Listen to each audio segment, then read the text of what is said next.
Welcome to the Slop Farm. Enjoy the video. You begin by opening Settings and going straight to Apps, because that's where notifications live. Once done, find the specific live TV or streaming app. Don't guess. Scroll the list and tap it. You need to be signed in only if the app hides notification controls behind account verification, so check that now. This first step exposes the notification controls and saves time later, and it prevents toggling the wrong setting on similar apps. You tap Notifications and scan for a live TV or Now Playing channel. These are the usual culprits.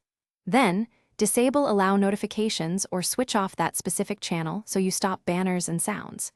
If the app offers Block, Silent, or Priority, choose Block to fully stop interruptions, or Silent if you want logs without alerts. Make sure to review any grouped categories, otherwise you may leave background alerts active unintentionally. You should force close the app and reboot the device to ensure the change sticks. Devices sometimes cache old preferences. Once restarted, open the app and simulate a live event or wait briefly to confirm no notification appears.